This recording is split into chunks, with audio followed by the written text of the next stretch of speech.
Muito bom dia, começando aqui pela Jovem Pan, mais um Jovem Pan Morning Show. Nossa revista radiofônica matinal.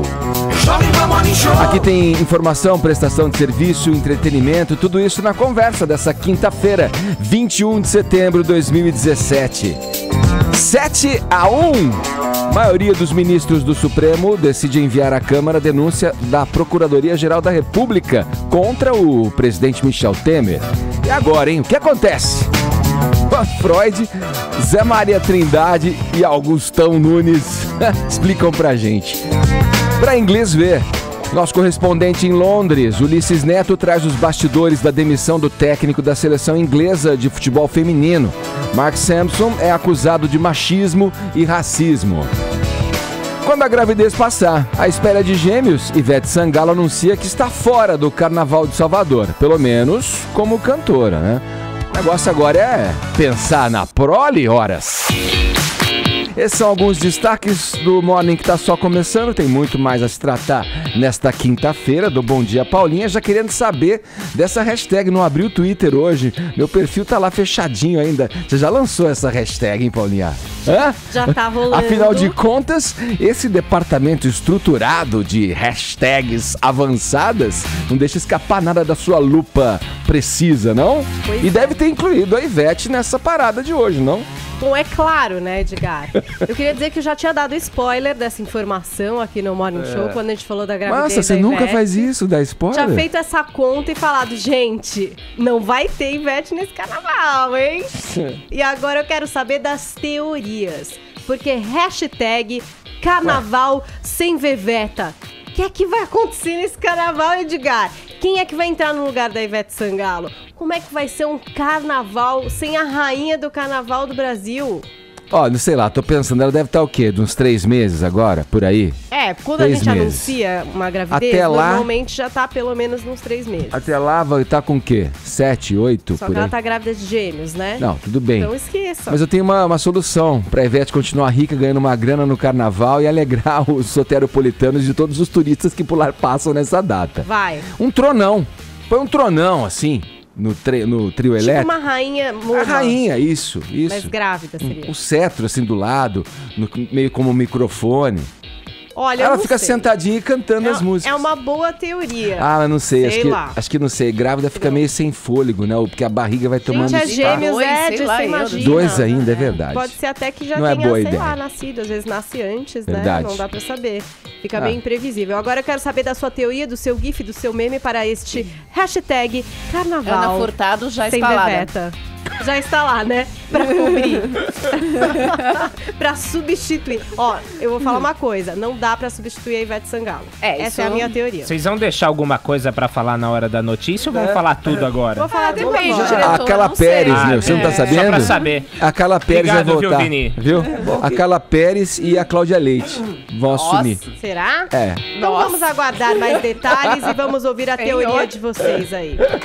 Bloquinho de São Paulo. Vamos lá, outra forma de você interagir com a gente é pelo WhatsApp 11 931 17 1009. O tema aqui agora é horário de verão, viu? Você gosta ou não do horário de verão? Essa pergunta vem à tona toda hora, todo ano vem aí. E aí, você gosta, você curte, você aproveita? Você acha melhor? O que você acha? Economiza ou não economiza? Eu tô perguntando pelo seguinte, o governo federal tá avaliando, mais uma vez, se mantém ou se acaba com o horário de verão. A reavaliação da medida estaria baseada em estudos que apontam que a efetividade do horário de verão é cada vez menor. Segundo diversos estudos, o perfil do consumo de energia elétrica no país mudou e, com isso, a alteração no relógio surte cada vez menos efeito. A economia é pífia, bem pouca mesmo. Pode mandar a sua mensagem dizendo o que você acha. Gosta ou não gosta? Dá efeito pra você? Você gosta? A noite fica menor, né? O dia fica estendido. Vai lá, dê a sua opinião aqui pelo nosso WhatsApp 11 931 17 1009 para você interagir também por esta via com a gente aqui do Morning Show. Olha, No mais, vai lá curtir o Morning Show também pelo nosso aplicativo, pelo portal jovempanfm.com.br, e a gente também transmite pelo nosso canal no YouTube, youtube.com/morningshowjp. Tem, além do que você confere ao vivo aqui na nossa transmissão, todas as entrevistas que já passaram por aqui, conteúdo extra, e não deixe de acessar o nosso canal também no Facebook. Todos convidados a passarem a próxima hora e meia colados aqui na Jovem Pan no Morning Show, tá bom? Vamos direto a Londres, abrindo o programa desta quinta-feira, falando com o nosso correspondente por lá, Ulisses Neto. Olha aqui, desde ontem um assunto vem tomando conta do noticiário britânico. O técnico da seleção inglesa de futebol feminino, o Mark Sampson, foi demitido por se comportar de maneira inadequada e inaceitável num clube que ele treinava. Ulisses, bom dia. Vamos lá, essa história ainda está cheia de pontos para serem esclarecidos, né? Bom dia para você aí em Londres. Oi, Edgar, bom dia para você também, para todo mundo que acompanha o Morning. A Inglaterra é conhecida pelo humor irônico, né, pelo sarcasmo, então essa história é uma delas, né? No mínimo uma piada muito bizarra. O técnico da seleção feminina é acusado de machismo, né? E também, até fazendo uma ponta com a pergunta do dia aí, a Inglaterra tem horário de verão o ano inteiro. Não faz sol, não tem calor, mas tem horário de verão quase o ano inteiro. Então, essas são as contradições aqui da Inglaterra. O caso do Mark Sampson, como você disse, pegou todo mundo de surpresa ontem. Ele é um treinador jovem, na verdade. Ele tem 34 anos de idade só. Fez muito sucesso com a seleção feminina aqui da Inglaterra. Chegou ao 3º lugar na Copa do Mundo. Também na Euro, disputou a semifinal. Nessa semana fez um jogo, ganhou da Rússia 6-0 nas eliminatórias para a Copa. E no momento dos primeiros gols, todas as mulheres, né, todas as jogadoras foram lá comemorar com ele. Então parecia que a situação do treinador estava muito boa. Era quase o Tite aqui da Inglaterra. Aí ontem saiu essa informação de que a FA, que é a CBF inglesa, né, decidiu demiti-lo por causa de um escândalo em que ele se envolveu em Bristol. É uma cidade até meio longe aqui de Londres, fica já na divisa com o País de Gales. Ele treinava o time lá de Bristol, começou pelas categorias de base, depois chegou à equipe principal, também feminina, e foi acusado de ter uma relação muito ruim com as jogadoras, de abuso de poder, de ser machista, fazer declarações muito pesadas. Só que isso tudo aconteceu 4 anos atrás. Então, 4 anos atrás não, foi exatamente em 2013, que é quando ele estava lá. Então, a pergunta era como pode o treinador ter saído do Bristol, assumir a seleção inglesa no mesmo ano, e só 4 anos depois a FA descobriu, os chefes dele descobrirem que ele era um sujeito que tinha alegações muito pesadas contra ele. Então a seleção inglesa está sendo bombardeada por questionamentos nesse momento. Existe um grupo que é chamado Women for Football, que é um grupo de mulheres que jogam futebol, e elas falaram, olha, em 2013 a gente alertou que esse treinador tinha problemas com as mulheres. No início desse ano, uma jogadora muito famosa aqui na Inglaterra, que o futebol feminino é forte aqui na Inglaterra, a Eni Aluko, que é uma atacante, ela fez declarações dizendo que o treinador tinha também feito xingamentos racistas contra ela. E para vocês verem como a situação aqui na Inglaterra, eles gostam de jogar para debaixo do tapete, a jogadora foi afastada da seleção. A que fez a denúncia contra o treinador, não aconteceu nada contra ele, e ela acabou sendo afastada da seleção. E agora, ontem, do nada, a FA decidiu demitir esse treinador, o Mark Sampson, que tem uma carreira brilhante no futebol, mas marcada por essa relação conturbada dele com as jogadoras, viu, Edgar? Ulisses, tem uma sugestão. Já pensaram em colocar uma treinadora? Sei lá, poderia ser um movimento que iniciaria, aliás, uma inserção maior das mulheres no futebol. Não só em equipes femininas, mas em masculinas também. Poderia começar por aí. Antes dele já tinha tido mulher também treinando a seleção inglesa, mas o fato é que o Mark Sampson, ele conseguiu ter uma carreira com bons resultados lá no Bristol e também na seleção. Então, por isso que ele já estava há tanto tempo na equipe. Mas vários times aqui na Inglaterra são treinados por mulheres também. Como eu disse, o futebol inglês está cada vez mais forte, feminino. Tem a Champions League feminina, que é fortíssima na Europa também. E existem mulheres como treinadoras. Mas aqui a gente costuma achar, porque a Inglaterra é um país muito desenvolvido e tudo mais, costuma-se achar que o machismo não existe, né? Que isso é coisa de países mais paternalistas, como o Brasil e tudo mais. Não é bem assim. E, inclusive, existe a acusação contra o Mark Sampson de que ele se envolveu com meninas na época que ele treinava o Bristol. Acontece que ele treinou as categorias de base lá. Então, ele se envolveu com adolescente, entendeu? São acusações muito graves contra esse treinador. Ulisses, me chamou a atenção nessa denúncia. Você falou aí do afastamento da jogadora que o denunciou por racismo. Está sendo investigado, inclusive, o fato de que ela teria denunciado e que foi tudo articulado ali uma maneira de silenciar a questão da denúncia, né? Uma espécie de cobertura aí da CBF inglesa a essa situação para não afetar o rendimento da equipe, algo assim? É verdade, é isso mesmo, porque a seleção inglesa ela começou a ter muito sucesso, ela é adorada pela população, impressionante mesmo os jogos aqui, cada vez mais o Wembley, que é a casa do futebol inglês, cada vez mais quando as seleções jogam lá, quando a seleção feminina joga lá, o estádio tem ocupação maior, então é um grande sucesso econômico e também esportivo. Por isso, quando surgiu essa denúncia contra o Mark Sampson, que estava conseguindo muito sucesso com a seleção e que a equipe estava sendo aplaudida pela população, existe essa história de que a FA tentou acobertar e a Eni Aluko, que fez a denúncia, chegou a ser cortada. Ela tinha sido convocada, estava no time, e aí a justificativa dada pelo treinador, que era o alvo da acusação, é de que ela tinha uma posição antidesportiva e por isso estava sendo afastada. Então é um caso bem estranho e é a segunda vez em um ano que a seleção inglesa precisa demitir um jogador. A outra vez tinha sido um treinador, melhor dizendo, a outra vez tinha sido com a seleção masculina, porque o treinador estava envolvido, o Sana Allardyce, com manipulação de resultados. Era isso que algumas acusações que estavam sendo feitas contra ele nesse sentido. Analisando os fatos aí que você levantou, fica evidente a retaliação, né? A garota jogadora aí. Ulisses, obrigado pelas informações. Ulisses Neto com a gente diretamente de Londres. Um abraço para você, bom trabalho aí. Valeu, Edgar. Um abraço para todo mundo. Até a próxima. Vamos girar o assunto. O jornalista Boris Casoy e a Rede Bandeirantes foram condenados a pagar uma indenização de R$60 mil ao varredor de rua José Domingos de Melo. Olha, faz tempo que esse caso também aconteceu, né, Vini? Tem quase uma década, é isso? O tempo passa rápido, né, Edgar?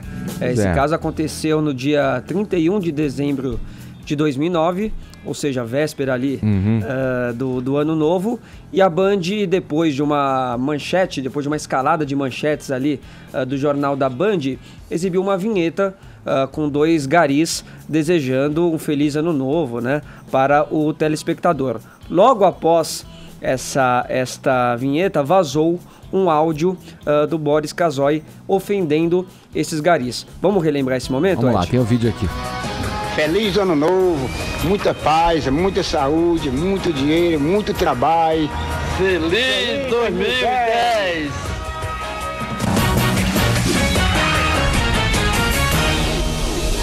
Que merda, 2 de cero, velho. Desejando felicidade.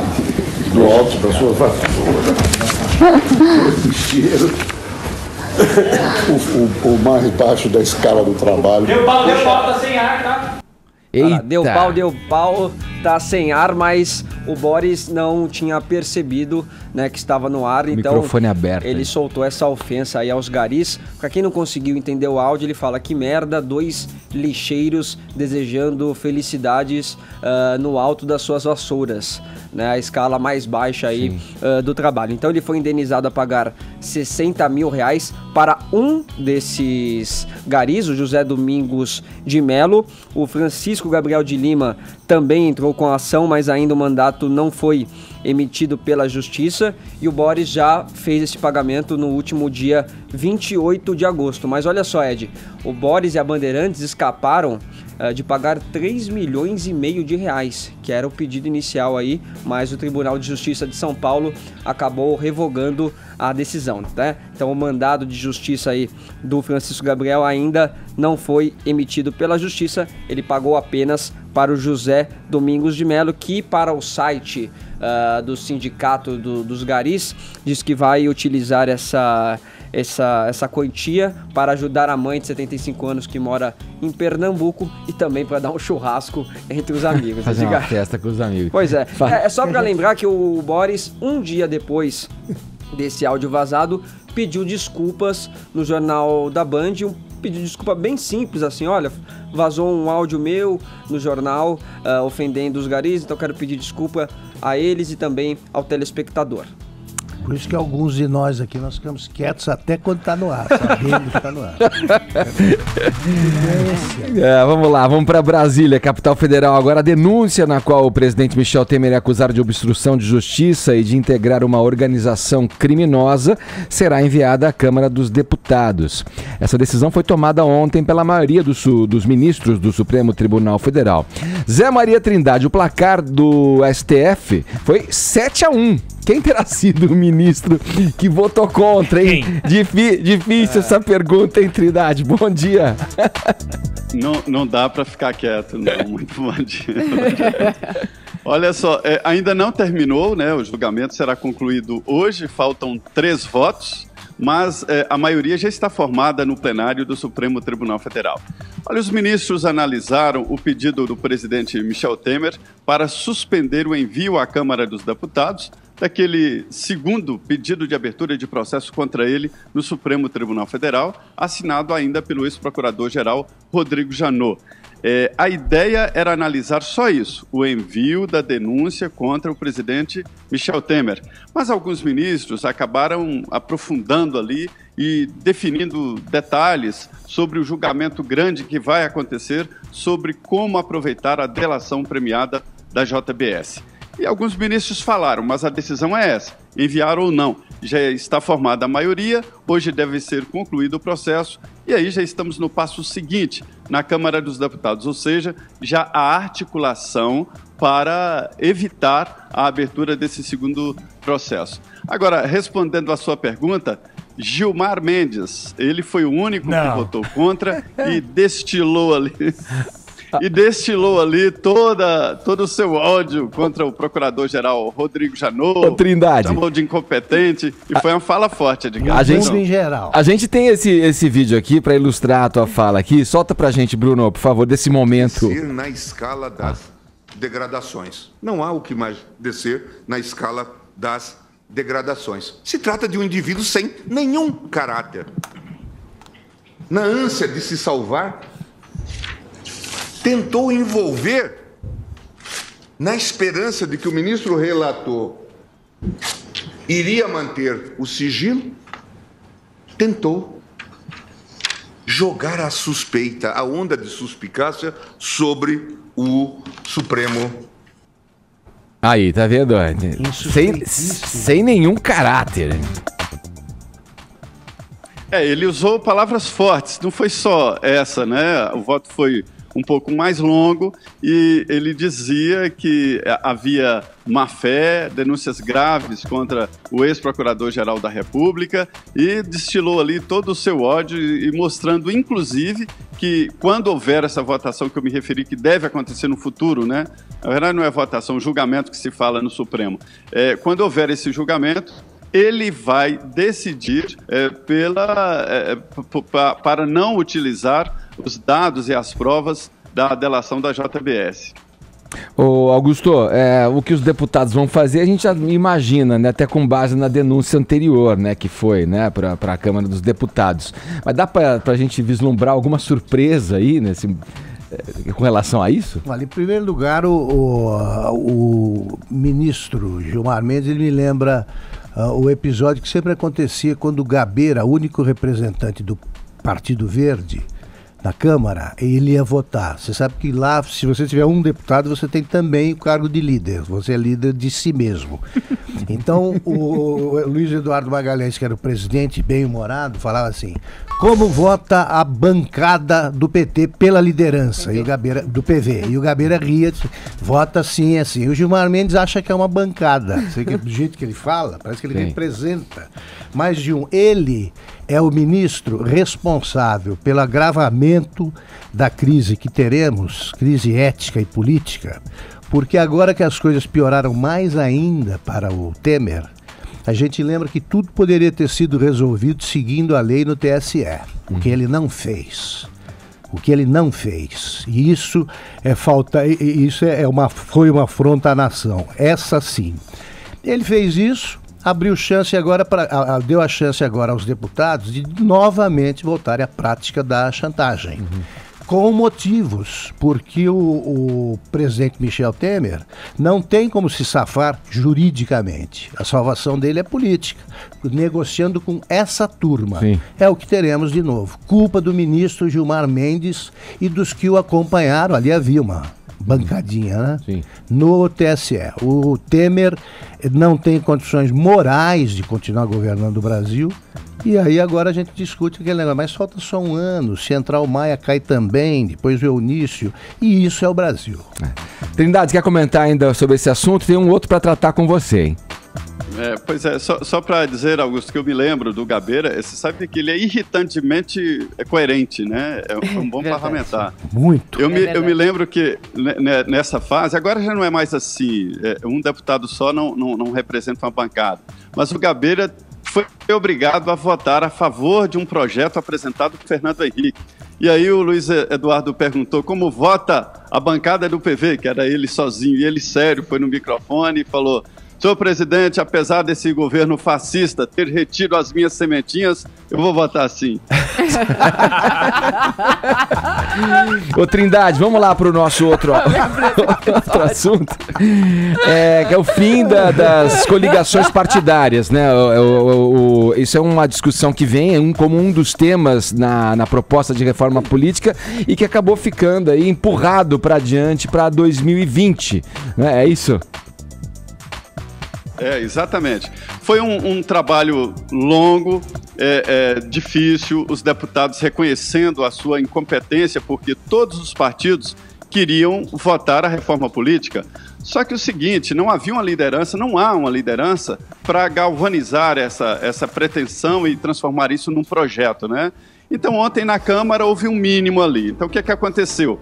Enterraram a possibilidade do distritão, isso já foi extinto, né? Aprovaram o fim das coligações partidárias, mas só para 2020, ou seja, para os vereadores. E ali será um teste, né? É uma eleição onde majoritária, por voto majoritário, e não haverá a possibilidade de coligação partidária. Para 2018, mesmo se o projeto for aprovado, não vale, continua a possibilidade de coligação, que é esse chamado casamento de jacaré com cobra, partidos sem afinidade ideológica se unindo para eleger alguns, né, ou algum, essa é a ideia.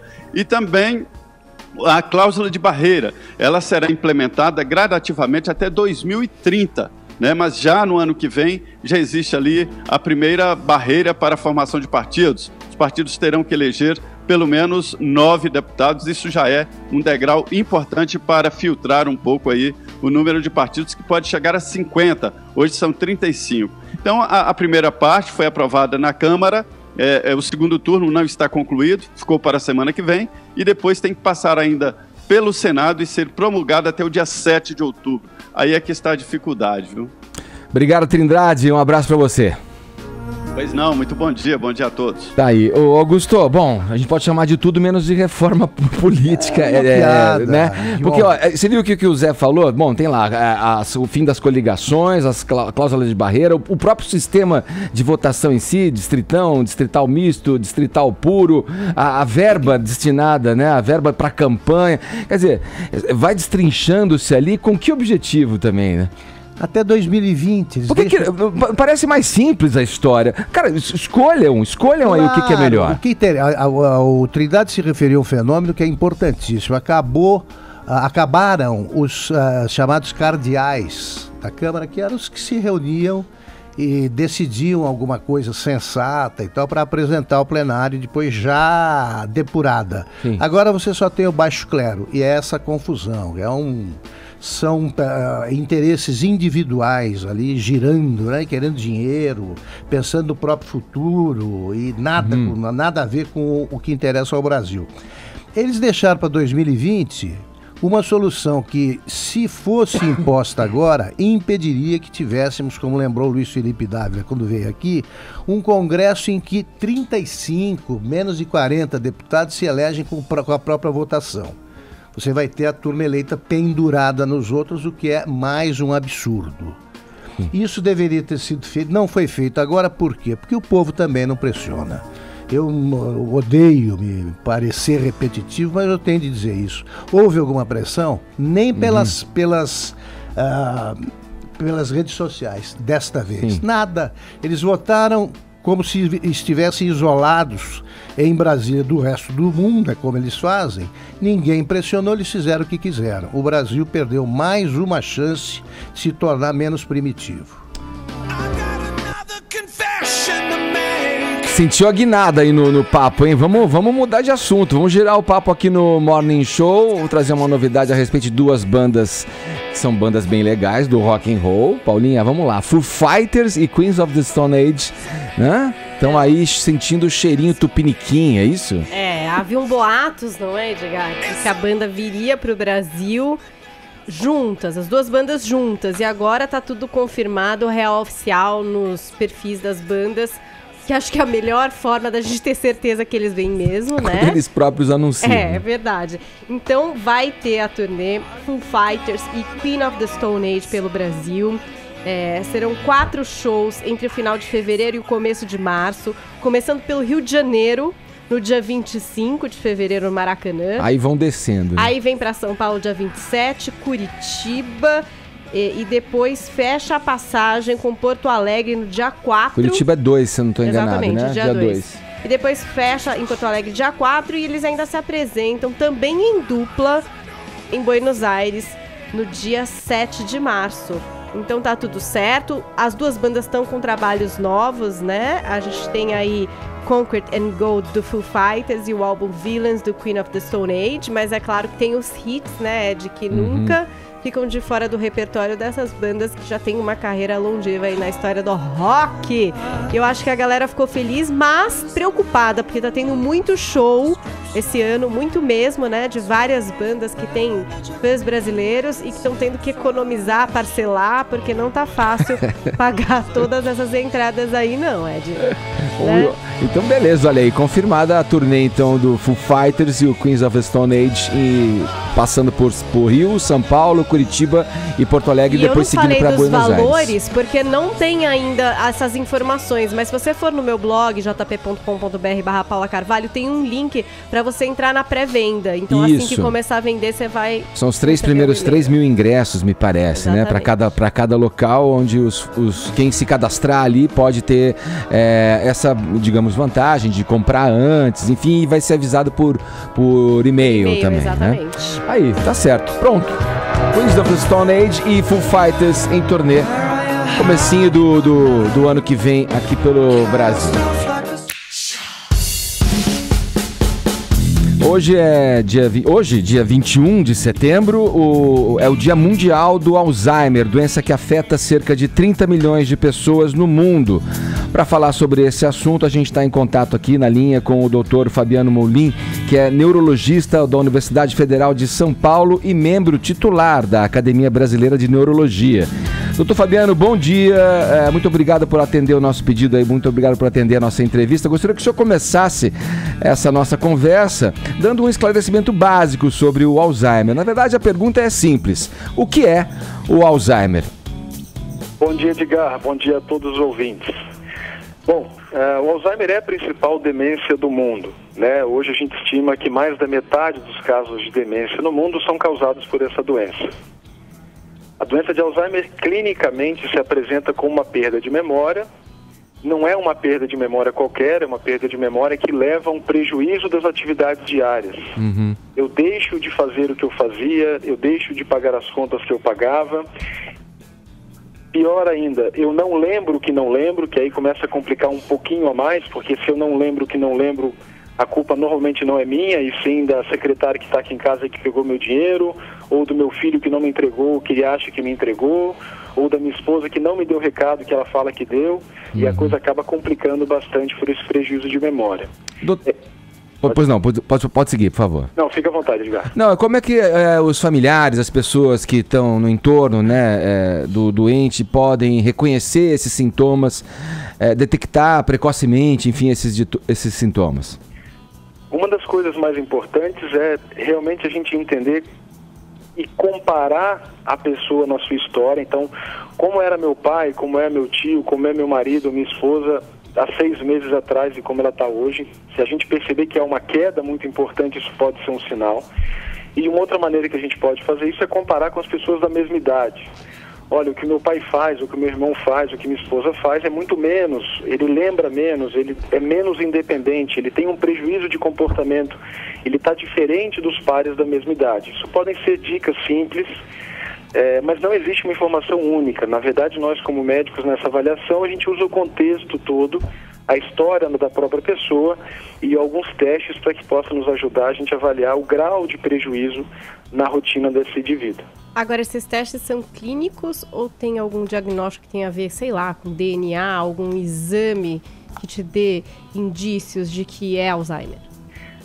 O diagnóstico, até 10 anos atrás, ele era só depois que a pessoa morria, porque era quando a gente conseguia realmente olhar para o cérebro da pessoa e definir que estava acumulado algumas proteínas que a gente sabe hoje que tem relação direta com a doença. Hoje, felizmente, a gente consegue ver essas proteínas e a alteração delas na pessoa viva. Então, eu consigo fazer algum tipo de imagem ou até uma coleta do líquido que fica em volta do cérebro, que é o líquor, e eu consigo avaliar. Mas nenhum teste complementar é perfeito. Na verdade, o teste complementar, que é o que a gente chama de ressonância, o PET, o líquor, ele complementa uma boa avaliação médica anterior. Então, o diagnóstico hoje vem da somatória da queixa do paciente, de uma avaliação neuropsicológica bem feita com esses testes, com algumas perguntas, com algumas coisas que a gente pede para o paciente fazer e, de forma bem adequada e bem pontual, esses exames como a ressonância que podem nos ajudar. Mas é essa linha toda, não tem atalho, não tem como a gente fazer uma coisa e bater esse martelo. O quanto a carga genética pesa nisso? Tem componente genético nisso ou não? Tem sim. A gente fica com muito medo, né? Principalmente quando a gente tem alguém na família com a doença, mas a doença familiar, no qual eu não tenho nenhuma possibilidade de intervenção, aquela no qual a gente fala assim, meu pai teve e eu com certeza vou ter, corresponde a menos de 1% de todos os casos. Nas outras pessoas, o componente genético tem mais ou menos uma responsabilidade com o ambiente que a vida que eu levei de mais ou menos 50%. Ou seja, 50% tem a ver com a herança genética que eu tenho e 50% tem a ver com a vida que eu levei. E eu digo a vida que eu levei porque isso importa desde a educação infantil até o fato de eu ser ativo fisicamente e mentalmente ao ser mais velho. Então tudo importa, do início ao fim da vida é que a gente constrói esse envelhecimento cerebral. Doutor, aqui na manchete a gente destacou que são 30 milhões de casos aí pelo mundo, né? No Brasil a gente tem um número? Não tem dados oficiais, Edgar, porque a gente tem uma epidemiologia ainda pequena, não é uma doença de notificação, então a gente não tem dados oficiais. A estimativa é que a gente tenha por volta aí hoje no Brasil de 3 a 5 milhões de pessoas com a doença, né? O que é um número bastante considerado, principalmente se imaginar que hoje provavelmente mais da metade desses pacientes não estão sendo assistidos e nem as famílias estão sendo assistidos com a doença. Doutor, uma pergunta bem singela aí que seria feita aí por, acho que vários interioranos, pelo menos, querem saber. Qual é a diferença entre o que se chamava de caduquice e Alzheimer? Esses termos de caduco, esclerose, provavelmente se referiam a esse tipo de doença. Que hoje já existia, o Alzheimer não tinha esse nome, mas já existia essa demência. Com certeza. É claro que uma coisa importante, Edgar, é por isso que a avaliação médica, geriátrica, neurológica ou psiquiátrica é importante, porque existem outras demências também, né? Existe a demência vascular e existem outras menos discutidas que o médico pode ajudar, porque isso muda o tratamento, muda essa questão genética ou não. Então é importante também a avaliação adequada, porque doenças diferentes podem levar a prejuízos parecidos de comportamento, de memória, de tomada de decisão. Esse é um dos vários motivos pelos quais o médico pode ajudar a família e o paciente. Agora, doutor, você falou de estilo de vida, né? Desde a infância até mais adulto. Existem formas de driblar a chegada do Alzheimer ou pelo menos de melhorar a qualidade do nosso cérebro, sei lá, para que essa doença não venha bater a nossa porta mais tarde? Perfeito, existe sim. Driblar é um pouco forte, mas com certeza atrasar o seu início consideravelmente é possível. Tem duas coisas muito importantes que a gente já sabe hoje. A primeira é a educação, né? O grau de escolaridade ou o nível de estímulo cognitivo que eu tive durante a vida. Por que eu quero dizer com isso? Por exemplo, vamos dizer que eu não estudei, mas eu fui secretária de um executivo e aprendi 2 idiomas e no dia a dia resolvia 1000 problemas por dia. Esse exercício cerebral que é feito vale como escolaridade, entre aspas, no sentido de eu construir um cérebro mais forte. É o que a educação faz também, é o que a língua faz. Aprender o segundo idioma é importante, flexibilizar o aprendizado. Se eu, por exemplo, sou médico e lido diariamente com pacientes, eu talvez fazer uma outra atividade que não envolva, por exemplo, uma pintura, música, permitir que meu cérebro passeie por outros campos, sempre é muito rico e constrói um conceito importante que é o que a gente chama de reserva cerebral.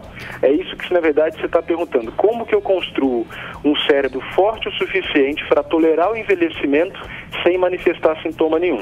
Isso é reserva cerebral que a atividade física faz, que o estímulo cognitivo educacional faz, que o controle de pressão alta, diabetes, colesterol faz, o tratamento da depressão faz e por aí vai. Fabiano, Deixa eu só fazer uma pergunta em cima um pouco do que a Paulinha falou, Ellen. Doutor, com relação a essas causas, uma vez detectado, uma vez diagnosticado o paciente, esses exercícios que o senhor colocou como a questão do outro idioma, a leitura, para você exercitar o cérebro, eles surtem efeito uma vez que a doença já está instaurada? Sim, Edgar. Na verdade, felizmente, para o cérebro nunca é tarde demais, né? Então, a gente sabe hoje que pacientes que têm doença leve, que começam atividade física, têm uma evolução mais lenta, né? A gente sabe que pacientes com Alzheimer, que têm controle dos fatores de risco vascular, como hipertensão e diabetes, colesterol e o sono, que também é uma coisa muito subestimada, também tem uma evolução mais lenta. Então, felizmente, nunca é tarde. E esse, inclusive, é um dos pilares do cuidado de quem já tem a doença. Certo. Fala, Ellen. Não, 2, 3 anos atrás, teve um filme chamado Still Alice, Para Sempre Alice, que tratava justamente de um caso de Alzheimer. Com a Julianne Moore, mas era um caso de Alzheimer numa mulher jovem, relativamente jovem. Isso é muito raro? O Alzheimer normalmente vem mesmo nas pessoas mais velhas. Como é que é essa questão de faixa etária? Do Para Sempre Alice, infelizmente, o caso dela é aqueles casos que eu falei que realmente são determinados pela genética e que a gente tem pouco impacto ainda sobre esse tipo de paciente. Esses casos genéticos correspondem a menos de 1%. E isso é importante deixar claro porque a gente não pode se achar vítima do envelhecimento. Pelo contrário, a gente tem que mudar a postura para a gente ser proativo e construir o nosso envelhecimento. O envelhecimento, para a maioria das pessoas, não é um acidente. Muito pelo contrário, é uma construção de uma vida toda. Porque às vezes a gente gosta de botar a culpa na genética para falar, tá vendo? Eu não preciso mudar minha dieta, eu não preciso fazer atividade física porque meu pai teve, meu irmão teve, etc. Isso não é verdade, muito pelo contrário. A gente tem um poder, sim, de fazer diferença no nosso envelhecimento. E isso é importante que as pessoas comecem a se conscientizar para fazer diferença a partir de hoje. Não é amanhã, não é quando eu for ver o médico, não é com o remédio que eu vou tomar. Tá certo, eu queria agradecer aqui a participação do Dr. Fabiano Molim aqui no Dia Mundial do Alzheimer, conversando com a gente, ele que é neurologista da Universidade Federal de São Paulo e membro titular da Academia Brasileira de Neurologia. Obrigado, Dr. Fabiano. Eu que agradeço, Edgar. Bom dia. Obrigado pela chance de falar com o público. Bom dia. Bom dia. Olha aí, tá vendo? Vamos seguindo no Morning Show, girando o nosso assunto agora para voltar a falar de política. Olha aqui, a Comissão de Direitos Humanos do Senado convidou o ministro da Defesa, o Raul Jungmann, para esclarecer uma declaração polêmica do general do Exército, Antônio Mourão. Ellen, vamos lá, para quem não acompanhou esse caso, vamos aí dar os detalhes do que disse, primeiramente, o general Antônio Mourão. Bom, o Antônio Hamilton Mourão foi convidado para dar uma palestra na maçonaria na sexta-feira passada em Brasília. E aí, conversando com... ele se referiu, inclusive, aos maçons que ali estavam como irmãos. Então, pressuposto que ele também é maçom, né? E aí, ele começa falando com eles e diz, olha, ou as instituições solucionam o problema político retirando da vida pública os elementos envolvidos em todos os ilícitos, ou então nós ali, o Exército, teremos que impor uma solução. E aí ele continua dizendo, os poderes terão que buscar uma solução, se não conseguirem, teremos que impor nós uma solução, e essa imposição não será fácil, ela trará problemas, pode ter certeza. Ou seja, ele dá a entender que o Exército está pronto para entrar em ação. Não é a primeira vez que Antônio Mourão causa polêmicas no país. Vale lembrar que, sob comando dele, já foi feita, por exemplo, uma homenagem ao torturador Brilhante Ustra. Vale lembrar que ele já esteve também envolvido ali, na época que estava se discutindo o impeachment no Brasil, ele fez críticas à ex-presidente Dilma Rousseff, né? E, enfim, ele estava num posto ali de comandado e tudo mais, e fez essas críticas no posto. Então, ele já tem uma série de polêmicas no histórico dele. Aí, essa semana, o comandante do Exército, o Eduardo Vilas Boas, foi a uma entrevista no programa do Pedro Bial. Aí o Pedro Bial perguntou pra ele, poxa, e aí, vai caber a ele algum tipo de punição, uma vez que ele está falando, né, emitindo uma opinião, sendo subordinado e falando assim, como pela instituição. E aí o comandante do Exército descartou qualquer tipo de punição. A gente tem essa fala dele, essa entrevista dele ao programa do Pedro Bial. Vamos ouvi-lo aí. O Exército se destina, as Forças Armadas se destinam à defesa da pátria e das instituições. Essa defesa das instituições, dos poderes constituídos, ela poderá ocorrer por iniciativa de um deles ou na iminência de um caos. Então as Forças Armadas teriam um mandato para fazer. E você veja que essa questão, o que ele quis dizer, nós já conversamos inclusive, né? O que ele quis dizer é que e ele pautou, ele chamou atenção para as eleições. Quando ele fala de aproximações sucessivas, uma delas que ele fala é das eleições. E ele disse que caso não sejam solucionados os problemas, nós poderemos ter que intervir. Mas é uma questão que já consideramos resolvida internamente não vai haver. E a população... Punição não vai haver. Punição não, já conversamos, né, para colocar as coisas no lugar, mas uma punição formal não vai haver. Então ele deixa muito claro, aí ele diz, olha, houve um erro de interpretação, né? Ele dá uma... Jogou um pano quente, exatamente, ele dá essa mainada aí na situação dessa manifestação, então, que houve do Antônio Mourão. Ô, Augusto, ficou baratíssimo aí, né, pro general Mourão. Pelas normas do Exército, sim. Claro, pela questão da indisciplina, sim, não há dúvida. É um caso de punição. E que não é a primeira vez. Aí que tá. Eu vou fazer uma ressalva, porque eu conheço pessoalmente o general Mourão e eu me espantei desde a primeira declaração, porque ele não era assim, ou não é assim. Eu o conheci como comandante daquela brigada, não sei se o termo é esse, brigada militar, se é brigada, divisão, não sei, que é a última na fronteira, que fica bem na fronteira do Brasil com a Venezuela e Colômbia, chamada Cabeça do Cachorro. Ela fica baseada em São Gabriel da Cachoeira, que é a cidade 100% indígena. 100%, só não é índio quem chega lá para servir ao Exército.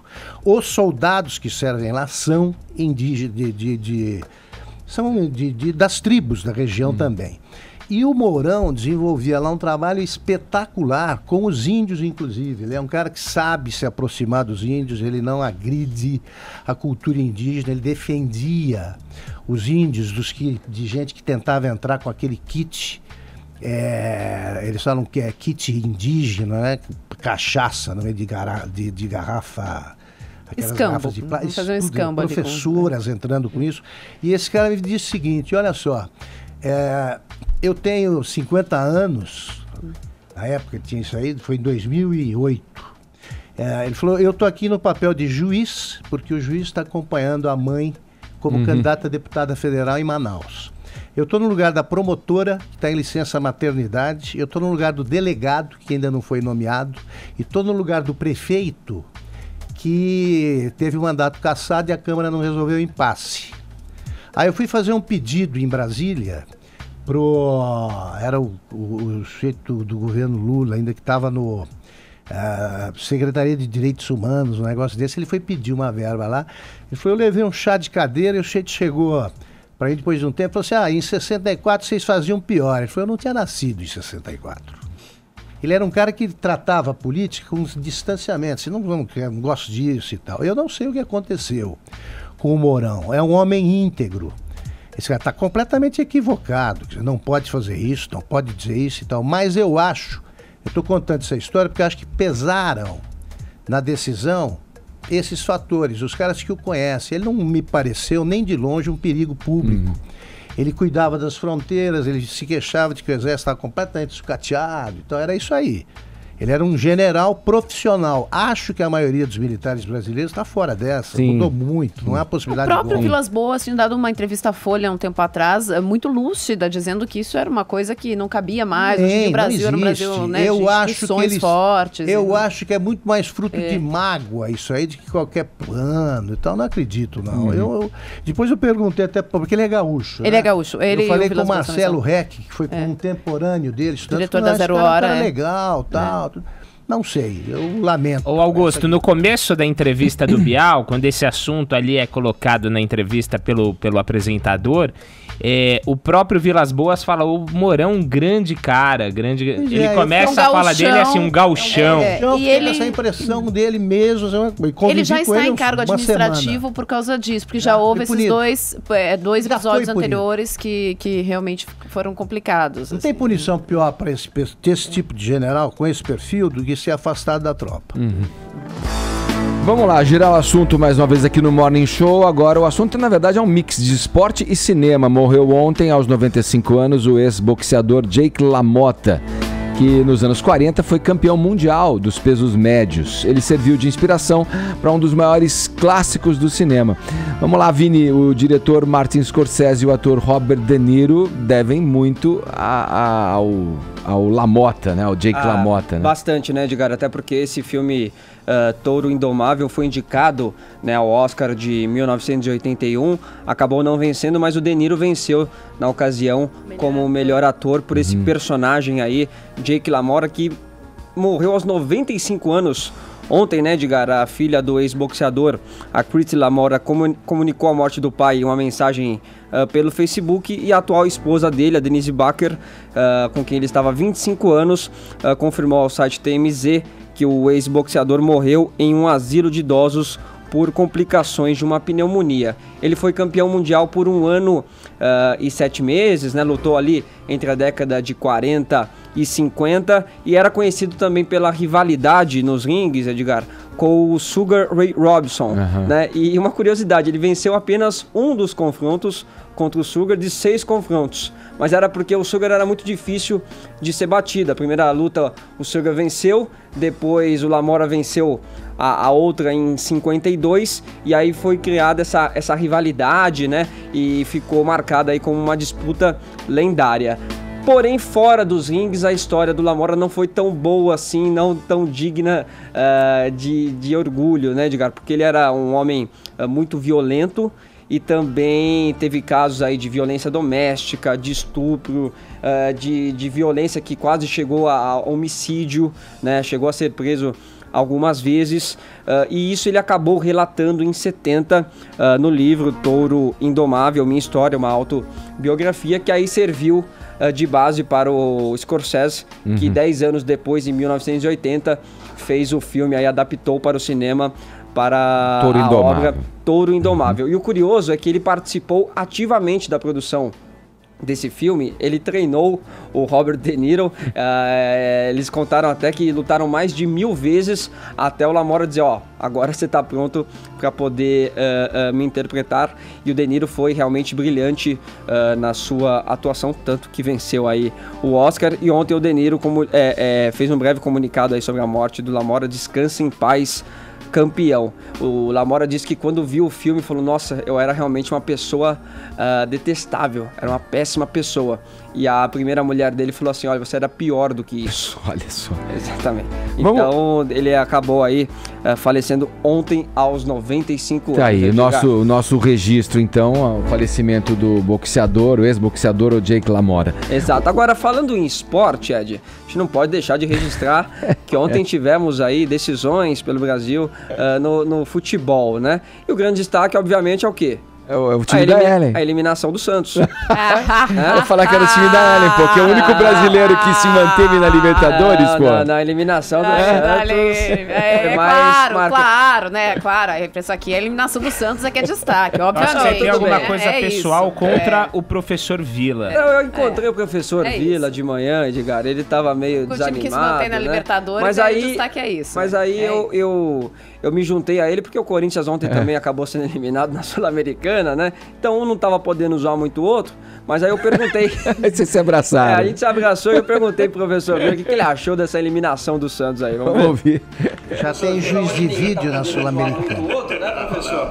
Mas o Santos nadou e morreu na praia? Não, e merecidamente. Jogou muito mal, né? Com um time mediano pra baixo, um time nota 5, esse Barcelona genérico, é muito ruim, do Banco Pichincha, que patrocina o time, que desclassificou o Palmeiras, desclassificou o Santos. O problema é com o futebol brasileiro, né? Você veja que o Corinthians ontem foi muito mal contra o Racing, que é um timeco, não é o Racing do final dos anos 60, hoje é um time muito fraquinho. O Santos jogou contra um time fraquinho e mostra que o futebol brasileiro, o futebol jogado no Brasil, vive uma profunda crise, né? Professor, mas aí qual que é o problema? O investimento que o futebol brasileiro faz, os jogadores são subvalorizados, são muito valorizados? Não. Ou existe um problema psicológico ali? Não, eu acho que o problema não é emocional, não. O problema é que falta bons jogadores, bons técnicos, treinamento, seriedade, e a crônica esportiva cobrar os jogadores e os clubes, os técnicos. Ela é muito condescendente. Agora, se fosse no Pacaembu, o resultado seria outro, né? Olha lá, nós somos a 24 jogos invictos.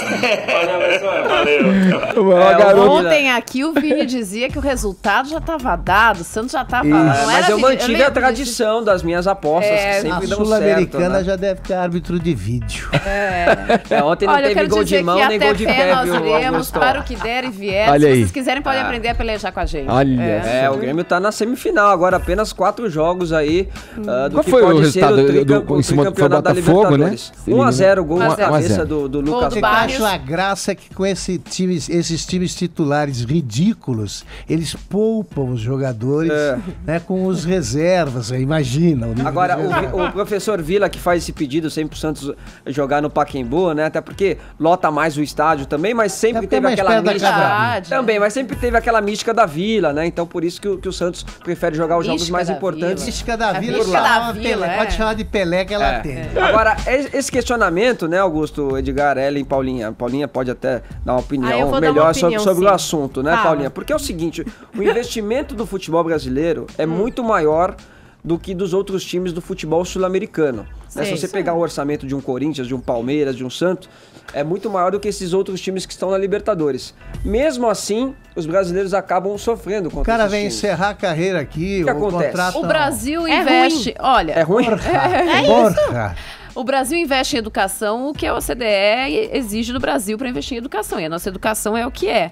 Acontece a mesma coisa, né? A gente investe muito aqui no futebol. Agora administra mal. O Flávio Prado disse que o brasileiro é medíocre, né? Por isso que então eu fui gentil falando que é ruim. Isso aí é o seguinte, os sul-americanos, em geral, e os argentinos em particular, são muito melhores futebolistas que a gente.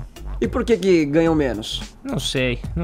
Mas Sorte, são melhores. Assim, e fazem um cinema melhor. Mas, Arcon, Barcelona do Equador, não tô falando nem dos argentinos. Aí, Barcelona do Equador eliminou o Palmeiras 70, e o Santos. Aprendam a fazer avalanche que vocês é um negócio recente, como mudaram o nome do Alzheimer. Alzheimer surgiu agora o nome. Esse negócio de altitude nunca existiu antes, eu não entendia, porque o Santos já passava pela Bolívia, por esses lugares só com goleada. 6-1, 7-2. Isso é verdade. Augusto, a gente já jogou em lugar muito pior que esses caras, vai. Fica criando arena, né, Augusto? Fica criando arena e não cuida do time. Tá escapando de vocês a máxima do futebol. Vocês estão falando de dinheiro, ok, dinheiro influencia, você tem um investimento ali, ter jogadores bons, mas vocês estão esquecendo que futebol, ali magia. Na hora, é 11 contra 11, cara. Os caras vão comer a bola e que for preciso, cara. É bom, ganha. Mas nem sempre, Augusto. Sim, mas o Santos, por exemplo, sabe, você perdia um ou outro mas ele ganhava, pô. Normalmente ganhava. Por quê? Porque era o melhor time do mundo. E por que foi possível formar o melhor time do mundo num país mais pobre do que era?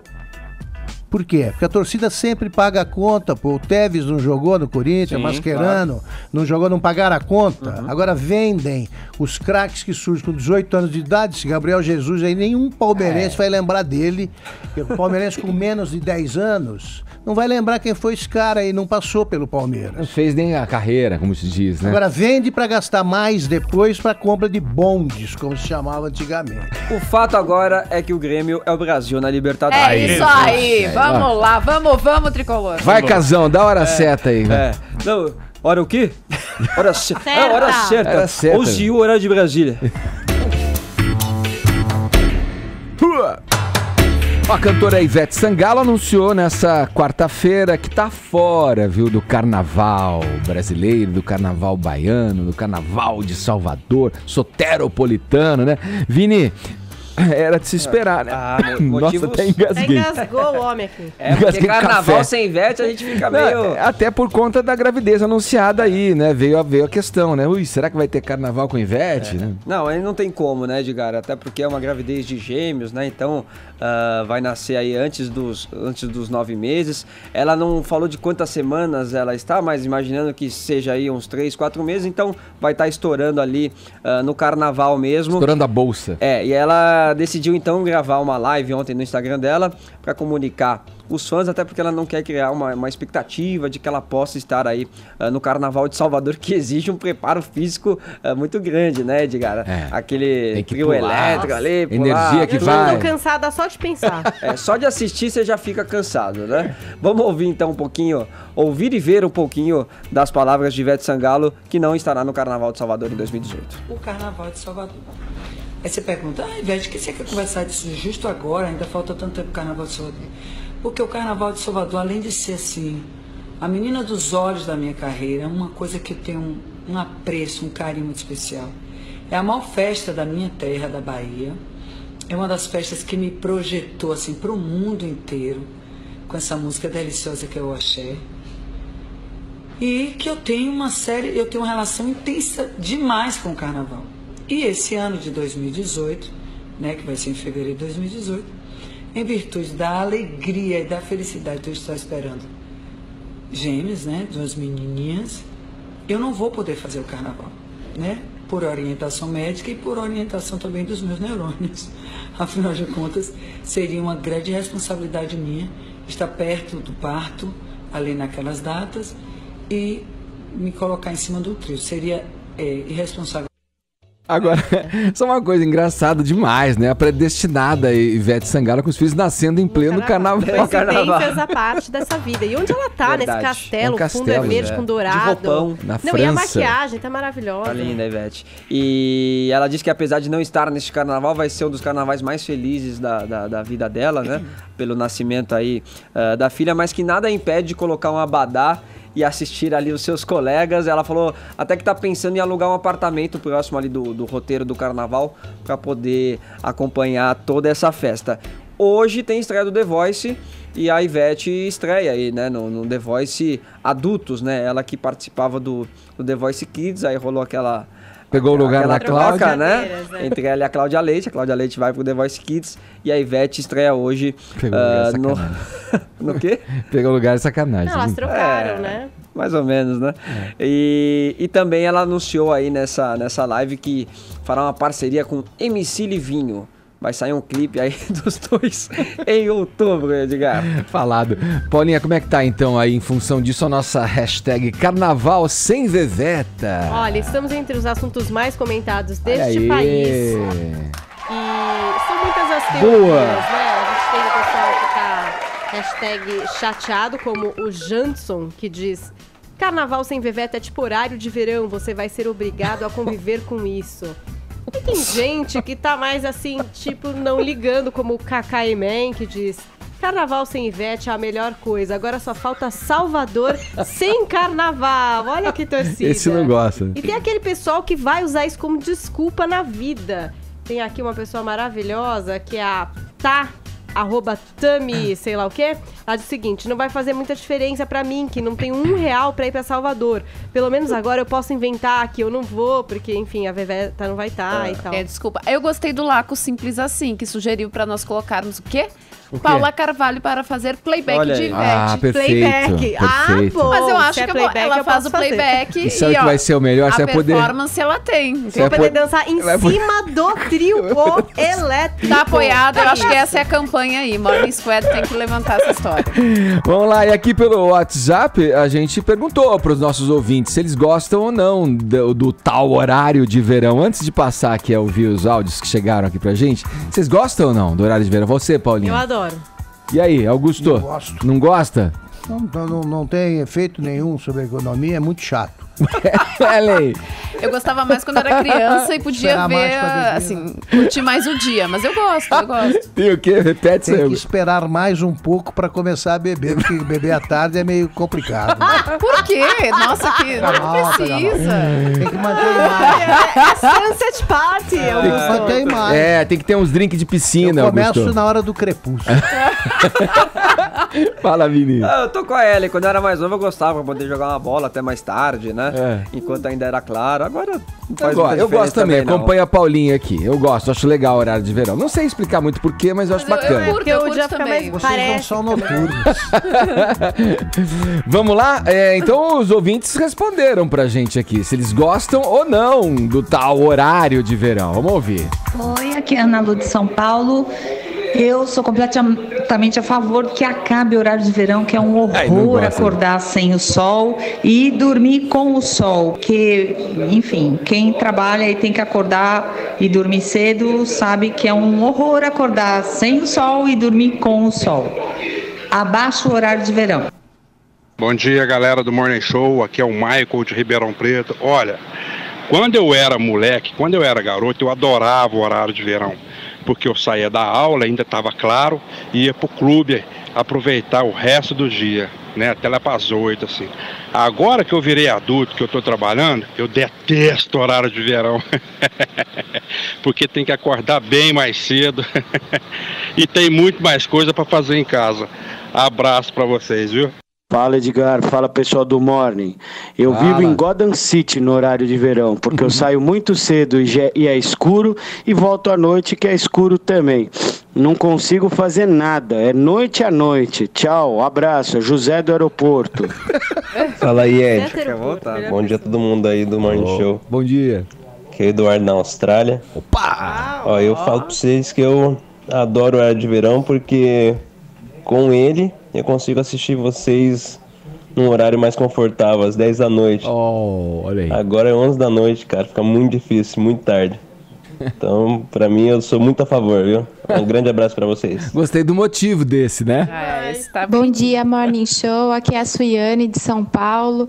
Sobre horário de verão, adoro. Acho uma delícia. Tem mais tempo para curtir o dia, curtir o maridão, as filhotas. Eu acho o máximo. Independente se tá economizando ou não, se tá ajudando ou não, eu acho muito gostoso. Também. Obrigada, um beijo. Adoro vocês. Beijo, querida. Meu nome é Rogério, de São Caetano do Sul. Eu acho que o horário de verão, no final, conta muito pouco, porque o que se perde em produtividade no trabalho, nas empresas, não compensa a economia, que é muito pequena.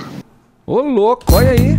Caramba. Eu gosto. Você gosta, Casão? Mas você não é altívago, meu, não é? Eu fico mais perdido ainda, velho. Eu nunca sei que oração, porque que tá claro, que tá escuro, então eu gosto. Achei que você se acertasse, pô.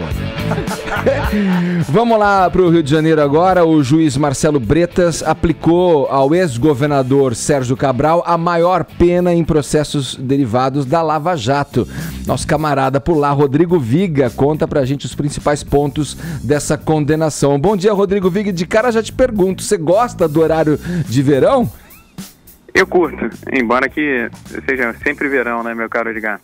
Eu curto, acho legal você sair do expediente. Alô? Oi, ele tá falando. Gente, tá tudo certo. Não tá, não.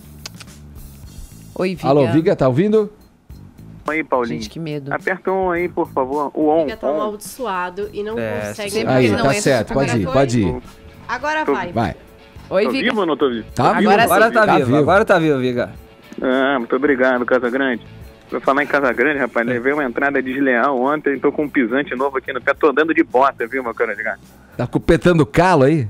Não, rapaz. Como é que é craque? O que importa é que eu fiz o gol. O cara, depois de eu fazer o gol, ele me fez a falta 5 segundos depois. Ou seja, o cara é jogador de rugby jogando futebol comigo. Eu nunca fiz uma falta desleal. Eu não. Não, né?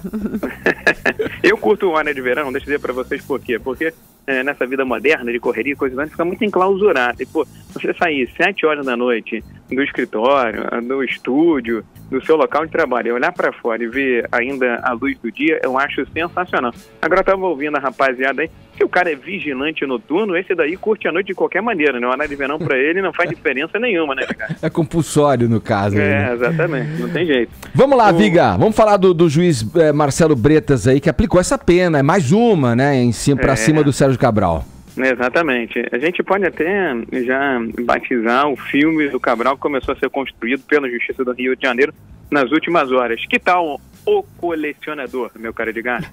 Porque esse é o primeiro, né? É a primeira condenação do Marcelo Bretas, que pegou pesado realmente, mais de 45 anos de reclusão ao Cabral, porque ele liderou uma quadrilha, segundo as investigações do juiz e do Ministério Público do Rio de Janeiro, para desviar recursos de obras realizadas aqui no estado do Rio de Janeiro, visando a Olimpíada, Copa do Mundo, Copa das Confederações, Parque de Manguinhos. O Parque é uma obra federal.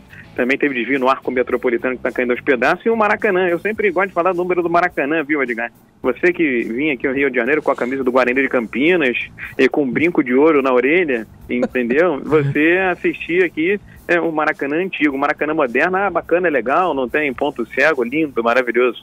Mas o orçamento... Você tá falando, desculpa, mas o meu bugre bateu o Flamengo no campeonato em 1978 em pleno Maracanã. Você deve se lembrar disso. O bugre agora virou Calhambeque, né? Mas tudo bem, vamos que vamos. O fato é que a obra do Maracanã, que era orçada em 800 milhões, saiu por 1 bilhão e 300 milhões de reais, ou seja, uma roubalheira desgraçada. E até hoje tem uma briga entre a concessionária e o governo do estado, porque ninguém quer ficar com esse abacaxi, porque previa-se, é claro, aditivos de contrato. Você sabe que aditivo de contrato no Brasil normalmente é sinal de falcatrua. 45 anos e 2 meses para ele, para a primeira-dama, o ex-primeira-dama do estado do Rio de Janeiro, Adriana Anselmo, 18 anos e 3 meses de reclusão. Só que ela continua em casa e ele vai completar 1 ano no presídio de Benfica, agora na zona norte da capital. O fato, meu caro Edgar, é que ainda ele é réu em outros 12 processos aqui na Justiça do Rio de Janeiro, e todos estão no colo, nas mãos, no gabinete do juiz Marcelo Bretas. E a estratégia da defesa agora, diga-se de passagem, a defesa do Cabral mudou mais do que cabeça de mulher em TPM. O que acontece é o seguinte: a defesa do Cabral agora está querendo levantar suspeita, né, arguindo suspeição do Marcelo Bretas, para ver se os processos caem em uma outra vara, em um outro juiz, um outro magistrado, porque já sabe que com o Marcelo Bretas é chumbo grosso e som na trombeta, meu cara. Algo me diz que se tem um cara que não vai ligar para se ser horário de verão ou não, é o Cabral, né? Não vai ter muito o que aproveitar disso aí.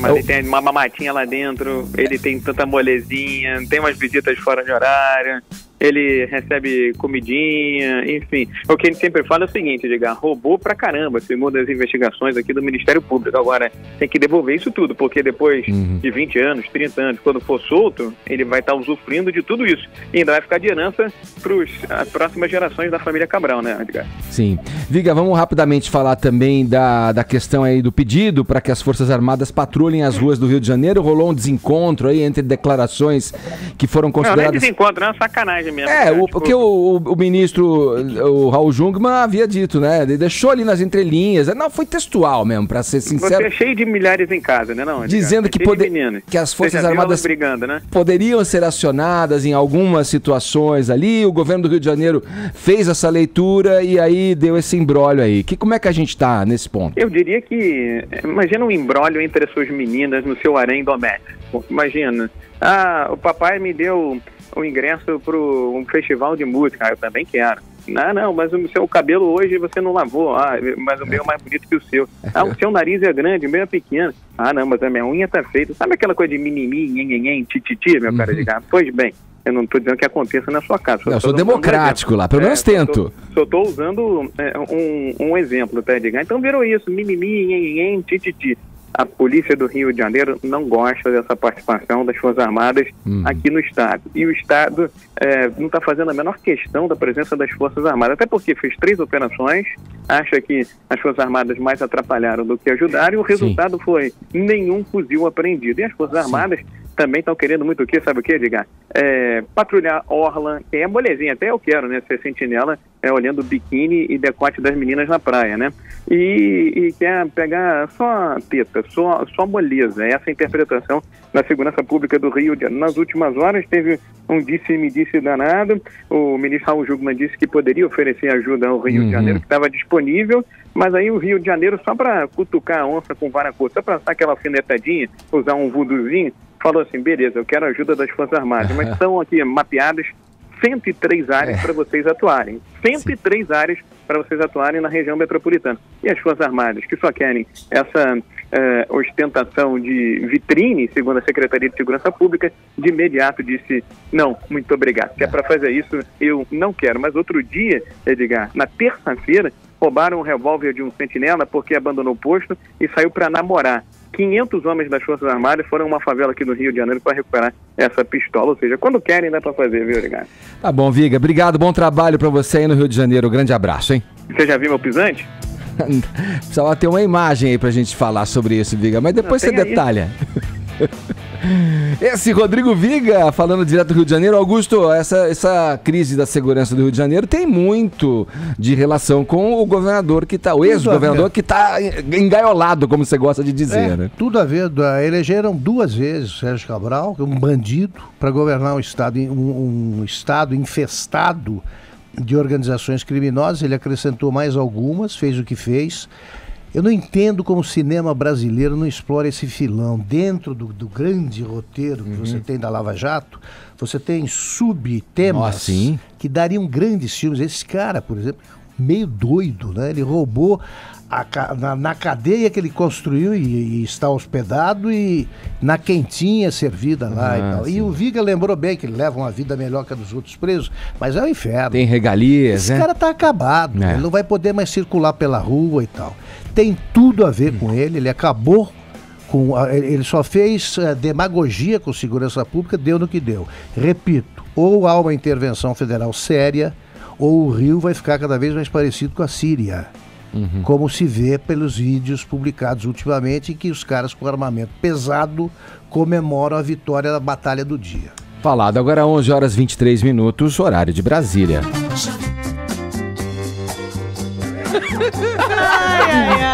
Ai. Não vamos contar nada pra vocês. Não vamos contar. Vamos lá, vamos seguir em frente, falando de cinema nessa reta final. Aqui já estamos quase na chegada, aqui na linha de chegada do Morning Show dessa quinta-feira. Mas vamos falar de cinema. Hoje é quinta-feira, dia de estreias. A gente destaca aí um filme com a Jennifer Lawrence e o Javier Bardem, Paulinha, e um também com a Halle Berry, é isso? E a gente, claro, vamos falar também de um lançamento não menos importante, uma comédia nacional. Vai lá, com você. Olha, esse filme, que é com a Jennifer Lawrence, o Javier Bardem, o Ed Harris e a Michelle Pfeiffer, que é Mãe, é um dos filmes bastante aguardados. Eu até já falei desse filme aqui, porque quando saiu o trailer era muito enigmático, né? Filme do mesmo diretor de Cisne Negro, Requiem para um Sonho, O Lutador, que é o Darren Aronofsky. E o trailer era realmente misterioso, e a verdade é que eu vou fazer uma sinopse aqui, mas quem já viu o filme diz que tem muito aí a se entender a respeito dessa história, Edgar, ou não. Vai ficar a dúvida aí pra vocês assistirem. Então vamos a gente lá. tem a Jennifer Lawrence. Vou deixar o trailer de fundo. Deixa, porque pelo menos uma dúvida, suspense. Né?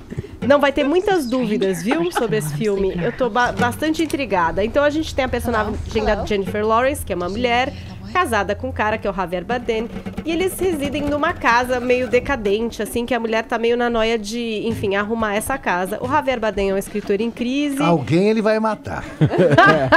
Ele não sabe direito, enfim, tá aquelas crises criativas de escritor. E aí o que acontece? Começam a chegar visitantes, pessoas, sei lá, tipo o Ed Harris chega lá e acaba...